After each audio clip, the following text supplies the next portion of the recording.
Yan na guys, yung ating minodo. Oh, di ba guys? Complete ingredients yan. Yum yum na naman guys. Oh wow. Happy tummy. Actually, hindi ako marunong magluto, pero parang perfect siya guys. Di ba? Ang bango-bango guys, grabe. Saan ka pa niyan eh? Complete ingredients yan guys. Oh. Ang bango! Yun nga lang, parang malaki ang hiwa ko ng karning baboy. Yan guys, so lapot na lapot siya. Kala ko nga, kaunti lang to. Dami pa lang nailagay ko guys. OMG guys. Ayan na. Wow, ang bango sobra guys. Yan guys, kompleto siya. Ganito pala, yung atay pala, kailangan pala muna siyang i-fry para hindi siya malata pag frisco, tapos hindi malangsa. O tingnan mo, di matigas siya. Oh. Pag frinay mo muna, pati itong patatas at saka carrots. Hindi siya nalata. Frinay ko kasi muna siya guys, bago siya maluto dito.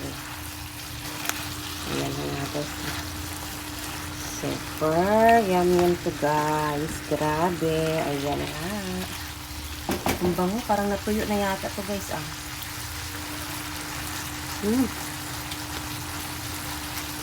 Okay. Hindi ko na kayo kung nito niya. Tignan nga natin guys. Kung ito na ba. Ito naman na siguro ko. Ito kasi pinakpan kanina. Lasang-lasa guys. Grabe. Super yummy. Ang bango pa niya guys. Grabe. Super bango talaga guys. Ayan na. Ayan na guys. Wow. Lagyan muna natin sa gitna. Kaunti lang ng tubig para malagyan ko ng ano nga yung tawag yun. Magic sarap. Konti na lang, pakuluan lang siya. Tapos lagyan ng magic sarap para mas masarap siya pag lagyan ng magic sarap. Mas masarap siya lalo guys. Pag nilagyan ng magic sarap. Kasi ito ngayon, minodo mix lang talaga kasi naman dito. Minodo mix ako ngayon. Lagyan natin ng magic sarap guys. Ayan. Mas lalong sasarap siya.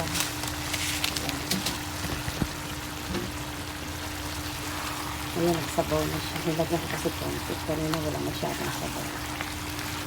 Ayan na siya, parang makalat-alat. Pure kasi kanina nilagay ko talaga. Ayan na guys. Ready to eat na. Mapapawaw na naman itong hobby ko nito. Sasabihin na naman yung, wow, yum yum.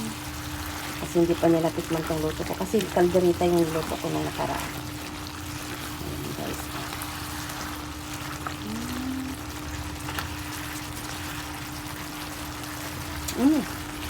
Lasang-lasa guys. Dik tayo.